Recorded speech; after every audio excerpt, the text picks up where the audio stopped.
Yo soy guardia de seguridad en el metro. Cada día vigilo las cámaras y hay caras tan frecuentes que ya son familiares para mí, como es el caso de unas dos abuelitas. Siempre me han parecido muy tiernas.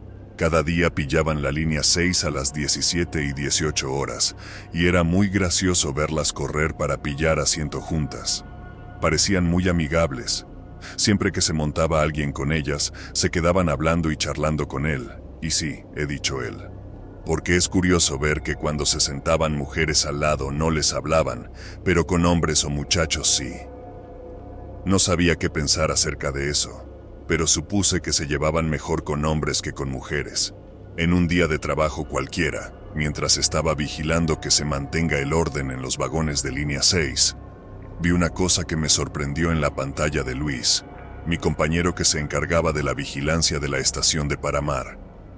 «Vuelve un segundo hacia atrás», le pedí. Ahí pude ver cómo las dos mujeres salían de esa estación acompañadas del hombre con el que estaban hablando. Tal vez era casualidad que ellas y el hombre bajaran en la misma estación, pero tras verlo un día y otro supe que algo no era normal. Eso sería demasiada casualidad. Un día vi a un hombre que rechazó hablar con esas señoras. Parecía muy distraído y preocupado, y se bajó en una parada distinta a Paramar. Me llamó la atención, así que al terminar mi turno, lo encontré en las escaleras y le pregunté si conocía a esas señoras mayores, usando como excusa un control rutinario. Para mi sorpresa, el hombre me dijo que no recordaba haber visto a ninguna mujer mayor.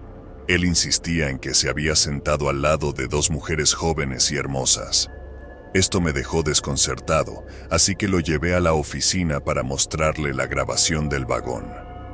Cuando le mostré el video, su expresión cambió a una mezcla de incredulidad y confusión. ¿No ves que estaba sentado al lado de dos jovencitas guapísimas? Solo que mi esposa acaba de morir y siento que realmente nada podría reemplazarla, replicó el hombre con lágrimas en los ojos y se retiró tristemente.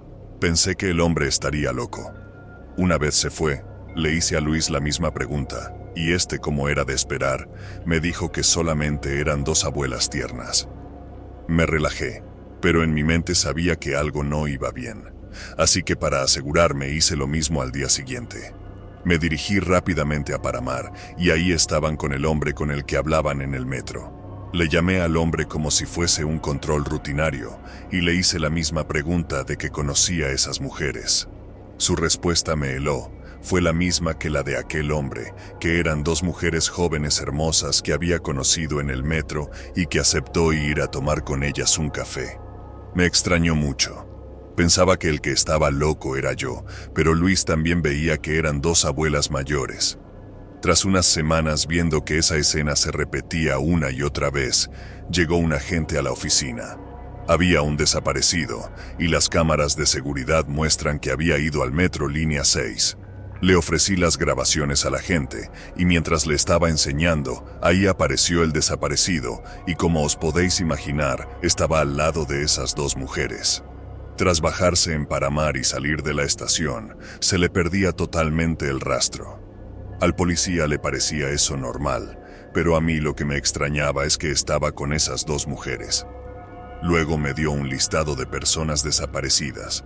Algunas no me sonaban de nada, pero otras sentía haberlas visto alguna vez. Rebobiné las grabaciones del mes pasado y las caras empezaban a aparecer. Eran las mismas víctimas de esas dos mujeres. Decidí seguir investigando, más decidido que nunca a descubrir qué estaba pasando. La tarde siguiente, vigilé con especial atención la línea 6. Las abuelas subieron como siempre a las 17 y 18 horas. Esta vez, en lugar de esperar a ver qué sucedía en las cámaras, decidí seguirlas en persona. Me mezclé entre los pasajeros y me subí al vagón, tratando de no llamar la atención. Las abuelas se sentaron junto a un joven esta vez.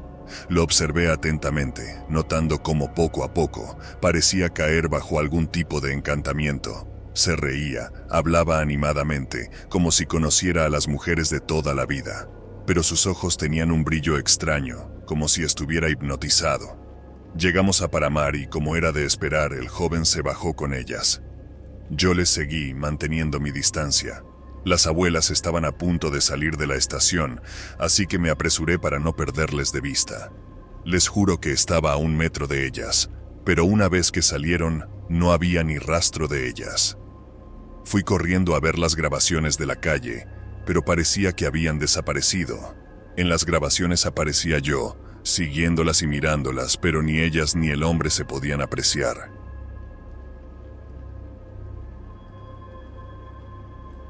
Antes de contaros esta experiencia paranormal, quiero que sepáis que ese día no estaba ni bajo el efecto de drogas ni ninguna otra sustancia. Estaba presente con toda mi capacidad mental. En fin, allá voy. En un día normal y corriente, tras acabar las clases de universidad por la mañana, me dirigí al restaurante donde trabajaba. Esa noche tuve la mala suerte de tener que cubrir a mi amiga porque tenía una boda, así que me quedé mucho más tarde de lo habitual. Normalmente salía del trabajo a las 10 de la noche, pero esa vez me tocó quedarme hasta casi la medianoche. Después de un largo día, finalmente logré alcanzar el último metro que me llevaría a casa. No sé si era por la hora, el cansancio, o tal vez el estar solo esperando en la estación, pero me sentía bastante agobiado allá abajo. El aire estaba pesado y el silencio era abrumador. No había absolutamente nadie en la estación. Estaba yo solo mientras esperaba el metro en el andén, mirando de vez en cuando el reloj, deseando que el metro llegara ya para poder irme a casa y descansar. De repente, por el otro lado de la vía, apareció un muchacho joven, de mi edad más o menos. Se veía derrumbado, estaba hablando solo y haciendo gestos raros.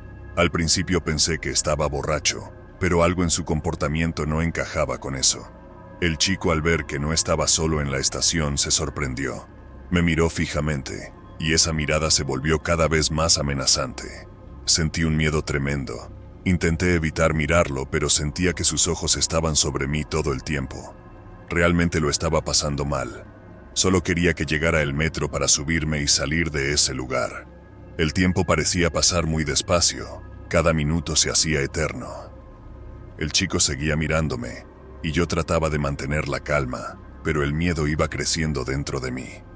Finalmente, después de lo que me pareció una eternidad, el metro llegó. Pero tras lo ocurrido, desearía que no hubiera llegado nunca. Justo en el momento en que el metro apareció, ese chico se encontraba a mi lado. No sé cómo lo hizo, ni siquiera lo vi moverse, pero ahí estaba, de pie junto a mí. Y en un instante, sin previo aviso, se tiró a las vías justo cuando el metro estaba al lado. No podía creer lo que acababa de ver. Me desesperé. No podía dejar de llorar. El maquinista, asustado, se bajó del tren y me preguntó si estaba bien. Entre lágrimas y sollozos le grité: «Usted acaba de arrollar a una persona y me pregunta si estoy bien». El maquinista me miró con cara extraña y me dijo: «Vamos a ver, yo no arrollé a nadie, está todo bajo control. Creo que deberías llamar a alguien para que venga a recogerte, tú no estás bien». No podía creer lo que estaba escuchando. ¿Cómo podía decir eso? Rápidamente pulsé el botón de emergencia y momentos después aparecieron unos agentes de seguridad. Les conté lo que había pasado y ellos inspeccionaron las vías. Yo me temía lo peor. Me esperaba encontrar el cuerpo del chico allí, pero no fue así. Sorprendentemente no había nadie en las vías. El conductor tenía razón. No lo podía creer, os juro que ni lo soñé ni estoy loco. Los agentes trataron de calmarme. Me dijeron que a veces el cansancio y el estrés pueden jugarnos malas pasadas, hacer que veamos cosas que no están ahí. Pero sé lo que vi. Ese chico estaba allí, y se tiró a las vías. No fue una alucinación. Me fui a casa en estado de shock. Esa noche no pude dormir. Cada vez que cerraba los ojos veía la imagen del chico saltando a las vías. Y lo grave es que sé que fue verdad.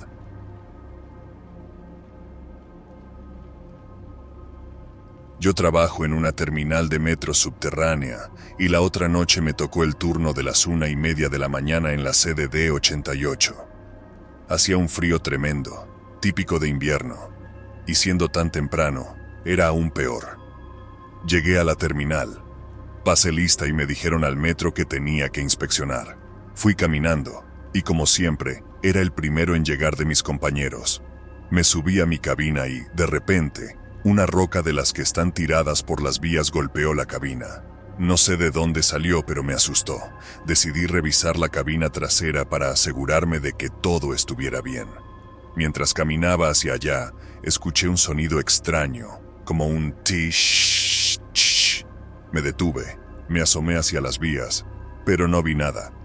Como al fondo del túnel está el garaje donde los mecánicos tienen su base, pensé que ellos me estarán gastando una broma, o al caminar salpicaron una piedra sin querer, así que me dirigí hacia allá. «¿Compañeros, estáis ahí?», pregunté. Pero no respondió nadie. Me asomé para asegurarme y estaba todo vacío con las luces apagadas. Mientras regresaba a la cabina trasera, escuché el mismo sonido otra vez. Traté de ignorarlo, pero me costaba concentrarme. Entonces decidí revisar la cabina delantera. Mientras pasaba de vagón en vagón, sentí como si alguien caminara detrás de mí. Me detuve, giré rápidamente, pero no había nadie. El frío parecía más intenso y empecé a sentirme incómodo. Llegué a la cabina delantera y la revisé minuciosamente. Todo parecía estar en orden. Justo cuando me di la vuelta para regresar, noté algo que me heló la sangre. Un niño, parado en medio del vagón, solo. El niño llevaba ropa ligera, nada adecuada para el frío que hacía. Sus ojos eran grandes y parecía tranquilo, pero también muy serio. Me quedé helado. «¿Estás bien?», le pregunté, tratando de sonar tranquilo. El niño no respondió. Me miró en silencio por un momento y luego volvió a agachar la cabeza. «¿Dónde están tus padres?», pregunté de nuevo, preocupado. El niño no decía nada, solo señaló hacia la oscuridad del vagón trasero. Decidí acompañarlo, caminando juntos hacia donde había señalado. Al llegar al último vagón miré a mi alrededor, pero no vi a nadie. Me giré para hablar con el niño, pero había desaparecido. Volví a recorrer todo el tren buscándolo, pero no había rastro de él. No entendía nada. El niño apenas tendría 3 años. ¿Cómo podía ser eso? Me quedé preocupado buscándolo, pero me relajé cuando escuché un ruido venir desde fuera. Supuse que era el niño, así que salí corriendo. Para mi sorpresa, el niño no estaba, pero los mecánicos sí que estaban en el garaje. Me dirigí hacia ellos preocupado. «Antes de que llegaran había un niño por aquí. ¿Lo habéis visto?», pregunté. Todos se miraron entre sí riéndose. Se pensaron que estaba loco. «Llevamos en el garaje sin salir desde las 12 y en ningún momento escuchamos ningún niño», dijeron. No podía procesar nada. ¿Cómo que estaban ahí si yo me aseguré de que el garaje estaba vacío? «¿Y el niño, qué hay de él?»,